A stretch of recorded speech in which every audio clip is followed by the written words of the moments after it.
Just did an interview with our client, Dan Leo, who just surpassed $25,000 in passive cash flow generated from his YouTube automation channels in 2023. So I hope you enjoyed this interview. We gave away some very insider tips regarding how to go viral with YouTube, which niches to get into, and so forth. So I hope you enjoy, and I'll see you in it.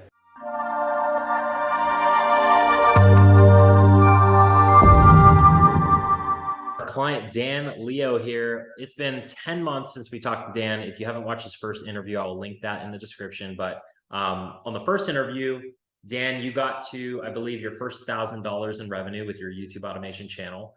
And now you have surpassed, I mean, collectively with multiple channels and also affiliate links and stuff like that, over $25,000 from your channels. Yeah, so over the course of about 9 or 10 months, it's been about 25K or up from 2 channels. Main source of income would be the primary channel, which brings in the ad revenue. And then the second channel, which I don't actually touch at all. It's just running by itself, and that's accumulating affiliate commissions from Amazon. Very nice. Very nice. Yeah. Wow. So like, man, it's been 10 months. Like, what has really changed? What have you changed, if anything, to really explode that first channel to get it to where it's at now? I mean, how much is that channel alone bringing in per month, would you say? Roughly? Well, that channel roughly between, I would say on average about $2,000 per month. In a good month, bad month would be maybe $1,500 per month. And that's me spending 40 minutes a week at the moment.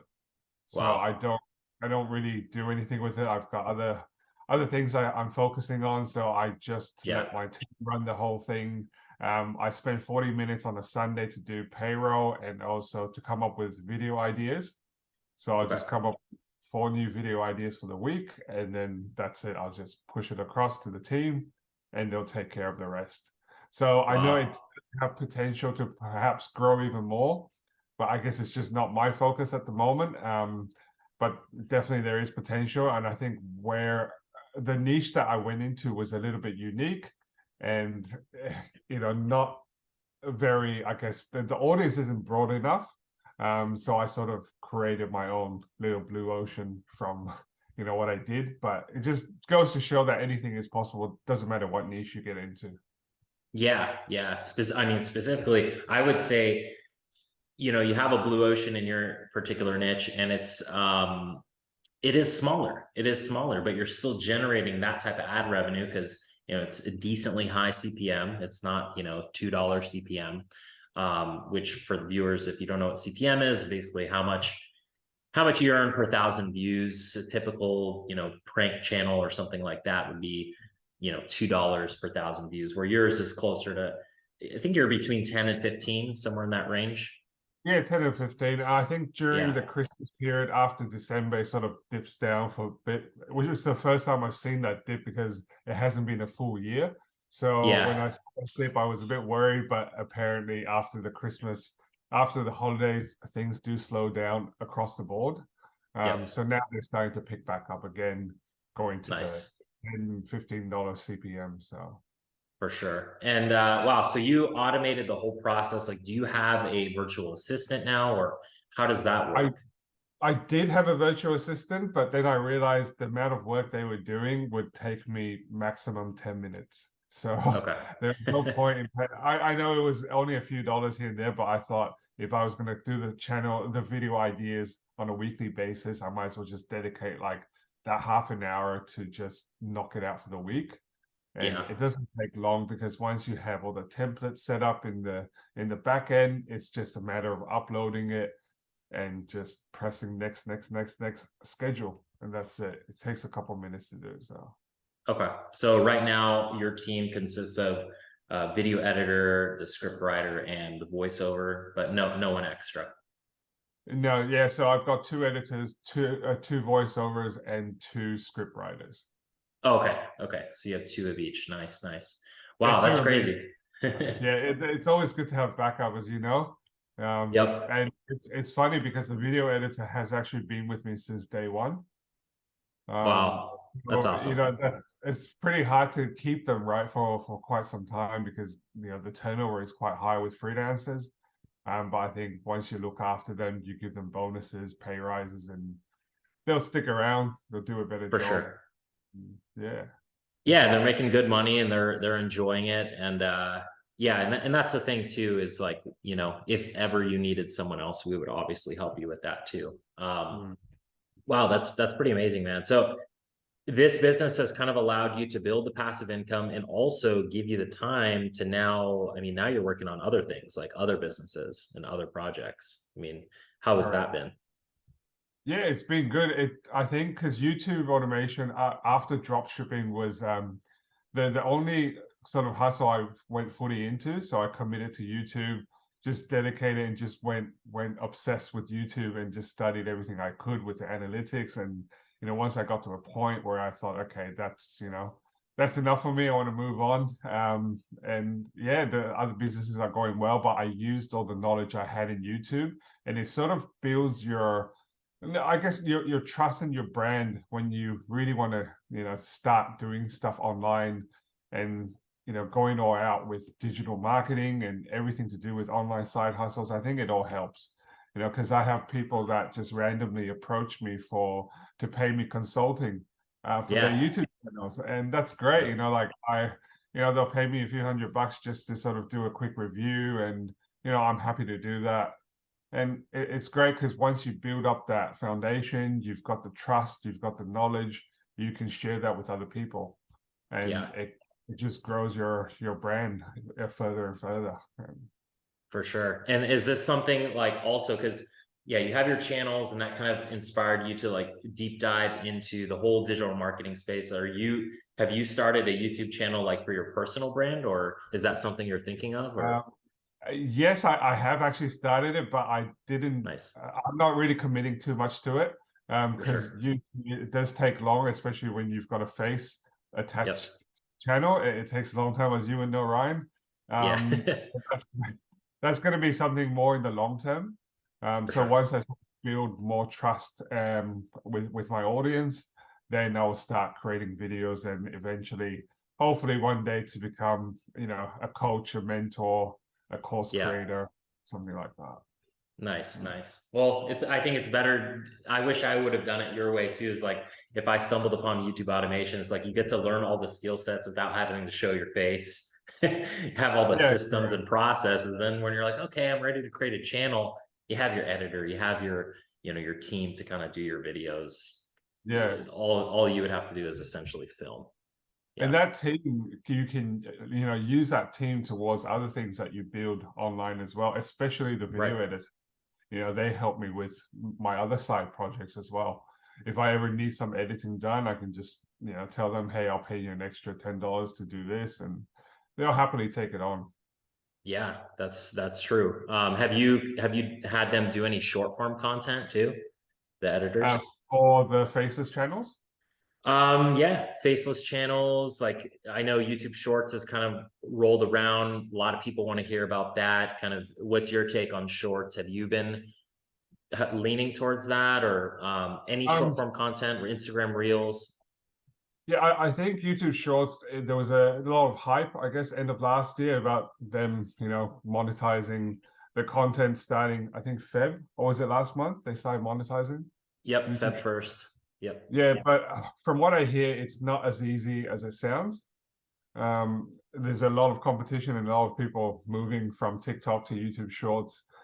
So I didn't really focus too much on it. But instead, I reckon Facebook Reels and Instagram Reels has more potential. I mean, Yeah. it's quicker to grow than YouTube Shorts, I reckon. But For yeah, look, sure. once you create the short form content, I guess you just repurpose it across every platform, right? Yep. Yep. Essentially, you could just throw it over there onto YouTube as well. And Yeah. to update you about that, because I don't know if you were in the last coaching call, but and just to give the viewers kind of a sneak peek too. So the shorts, what I've learned, because we're testing them on channels right now, what I've learned is the shorts, and there's a YouTube video out there too. It's this like underwater scuba diver guy, and he like makes shorts about it, and he's getting 30 million views per month. So, and he showed his ad revenue from the shorts, and shorts is essentially, they're not paying based off CPM. They're paying based off views. So Right. they collect the ad revenue, and they're just basically, if you get 5% of the views, they're going to pay you 5% of that creator fund pool of revenue. So it's pretty interesting, because I think the short strategy, if you're going to get into YouTube shorts, and this is something I talked about with the group too, is you can go for the broad niches, the low CPM niches, because essentially that's going to work better. So I thought that was pretty interesting. I don't know if you heard that, but no, I haven't. I just heard they do start to put on ads on the shorts as well. Yeah, that ad revenue is shared. Is that it's right? shared. It's shared. Yep, it's shared, and it's basically how many views you get. So they don't even care like if you're in a low CPM niche. It just, if your shorts goes viral, then it's better. So That's it.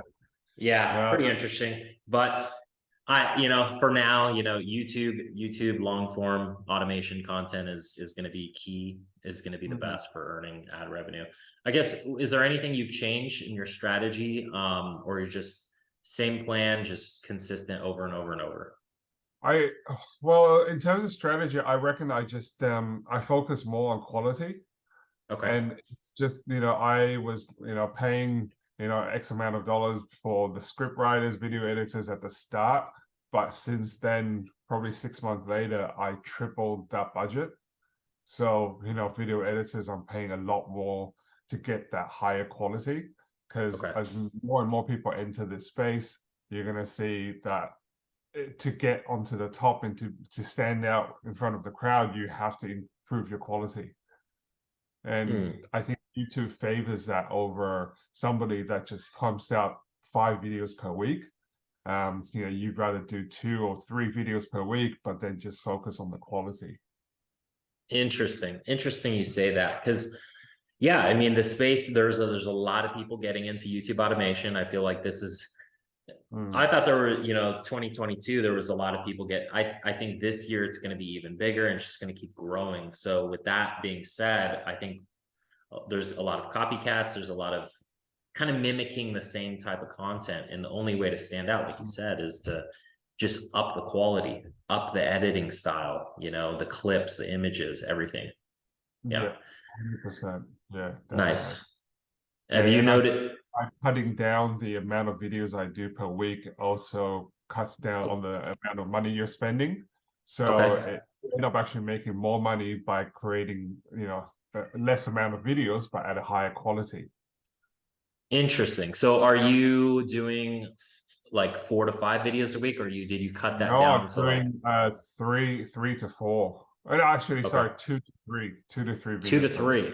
And and your profit margin is higher on the 2 to 3. Much higher. Yeah, 2 to 3 profit margins higher, and overall, like the profits are higher. Like, because I'm having to spend less, but then I'm getting more traffic. It's just I think it works much better. Because when I was doing 4 videos to 5 videos per week, I think I was at the point where I almost burnt out, because I had to constantly come up with the ideas, and it's quite exhausting if you're in a niche that's quite difficult to come up with trending ideas and topics. So I cut that down to save on the amount I was spending per week, and just focus more on the quality.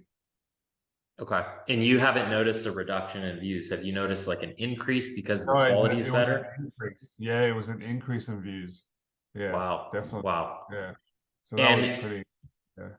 That's pretty cool. I mean, that's pretty interesting, because this is like cutting edge. This is stuff that isn't being shared. Like, what would you say, because the quality went up, did the videos get slightly longer too? I know that I recommend like 8 to 10 minute videos.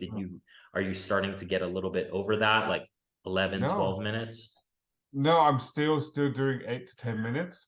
When I do go over 10 minutes, I do find that the average view duration does drop. So sweet spot, like what you said at the start, is 8 to 10 minutes. I still think that's a sweet spot, so I've kept to that still to this date. Okay. Okay. Nice. So just the quality, the editing style, the transitions, everything like that has just Yeah. gotten better. Yeah, because I find that the amount of people doing YouTube videos now with a higher quality is increasing. Hmm. And you see new channels that come and they'll put out 5, 6 videos and they'll get millions of views. So I use those channels as inspiration and I study the crap out of it Yeah. and just see what it is they're doing, their intro, their hook, their transitions, everything. And then I would just keep working with the editor to get Okay. as close as possible to that. And some of them I know they're paying $200 to $500 per video, which I Wow. don't have a budget for. But then, Yeah. uh, like my editors, they're actually pretty good because they're motivated. They want to create that kind of video, but they're not asking for that kind of money. Yeah. So I get the benefit of looking after the team. Because if I go out and hire a new editor now, they're going to charge me 100, $200 for it for that same quality. Yeah, yeah. And that's interesting too. Like, obviously, we have certain methods for how we get our editors, script writers, and how we, hand those over to our clients, like how we got you hooked up with a team. But it's interesting because I see that too. I see some other coaches kind of promoting like you should pay more, you should pay 150 for a video, 200. That's crazy. Mm. But I think that what you're doing is you found a good editor, like, because I don't know if we handed off multiple to you for you to choose, like, but you found a good editor and you're for very cheap, for a low price, and you're extracting as much talent as you can out of him or her, and then giving them a bonus, maybe a slight raise over time, right? Yeah, yeah, um exactly. Yeah, and I think that works better because if anyone's getting started into this, if you're going to pay $100, $200 a video, the editor is looking for quick cash, and you may not be able to pay that to them 3 months later because your channel's still not taking off. So really, it's a lose-lose for both you and the editor. But yeah. if you both like have a long-term mindset, the editor wants to stay around, make consistent money over time, right? So I'm Yeah, I kind of think that rambling, that's but the key, yeah. like consistency for them, like especially, Yeah. the guys that are in third world countries and stuff, they want consistent income. They want clients they can work with, in the long term and not just get a job here and then get fired and then get another Right. job. So like, my main editor, I actually fired him last Oh, year because he was late for 3 weeks in a row.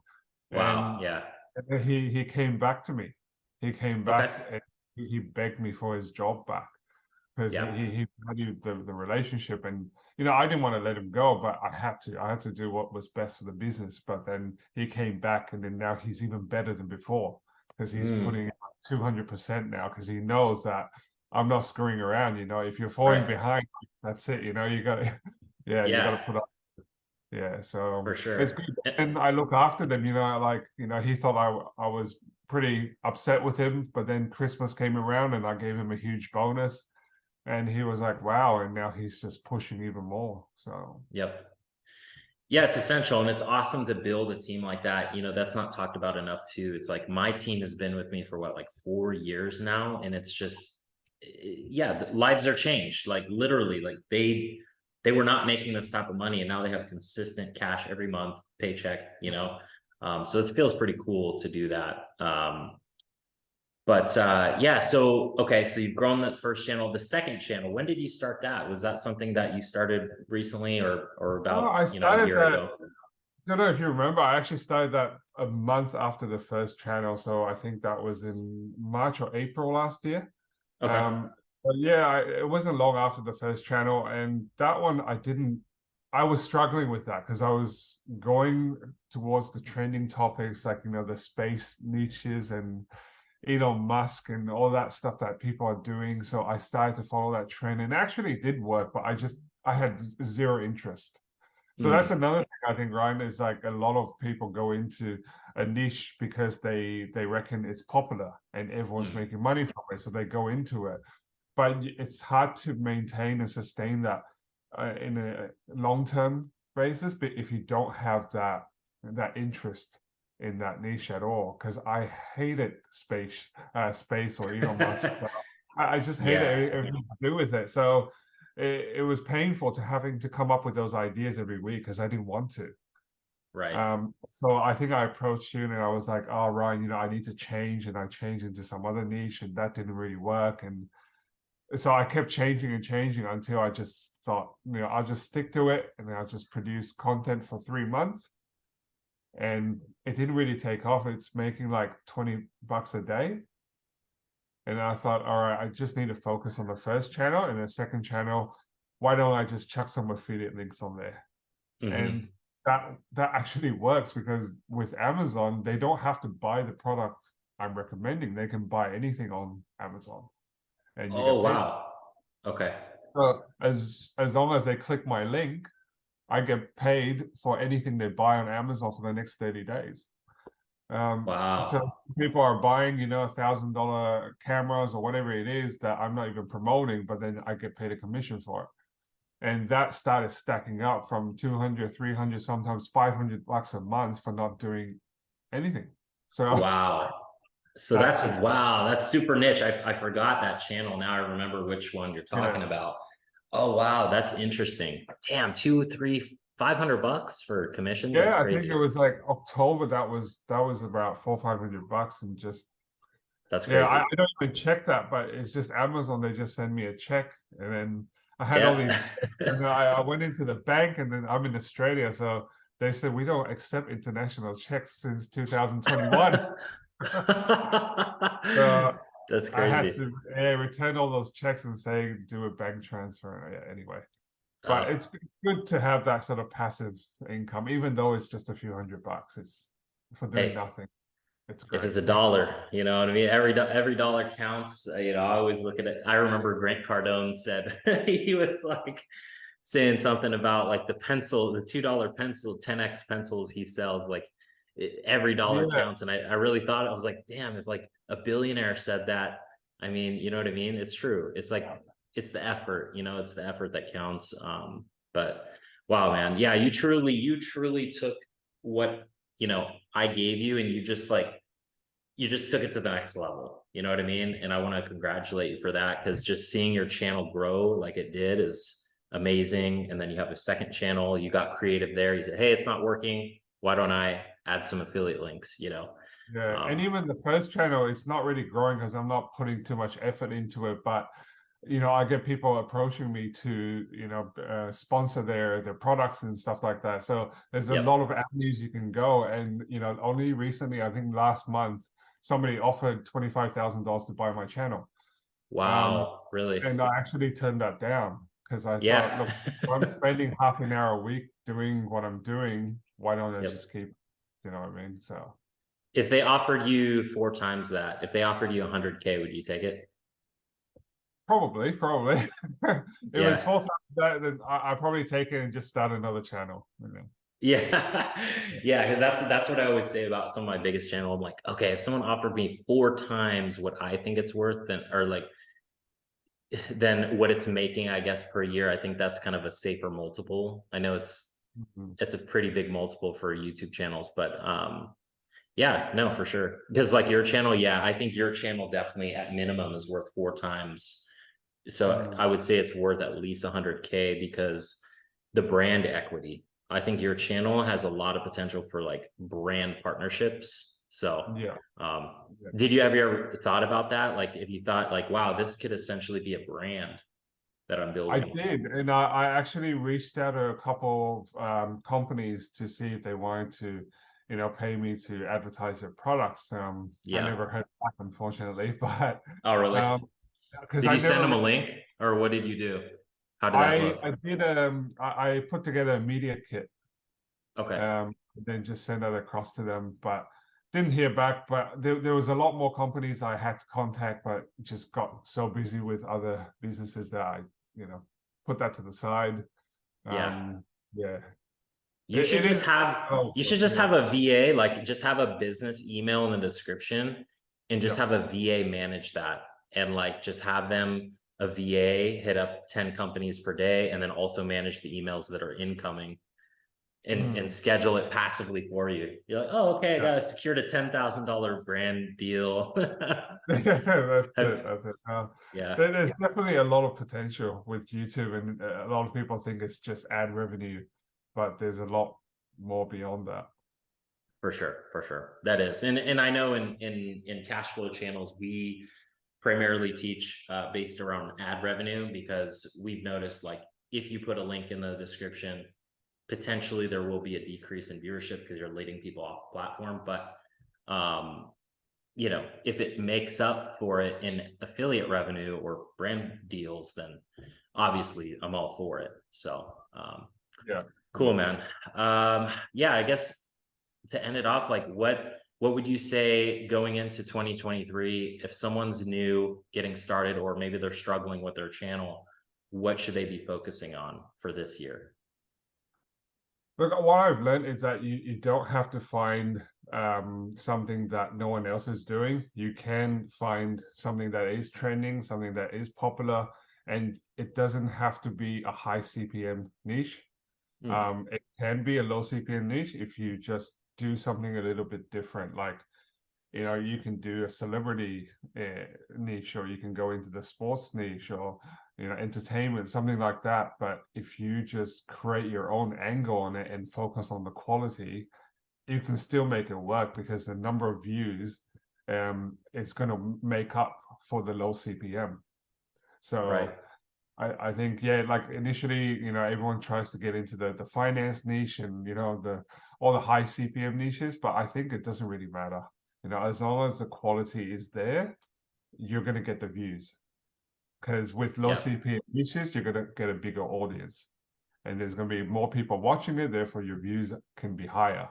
That's going to make up for the low CPM. So For sure. And I agree with that on the low CPM. Like, I think that if you're going to be creative, if you're going to fill that void that's missing, then yes, that potential is for sure there. And there's a lot of people doing it. Definitely. yeah, definitely. Awesome, man. Yeah, that's my advice. Focus on the quality, and just create your own little blue ocean.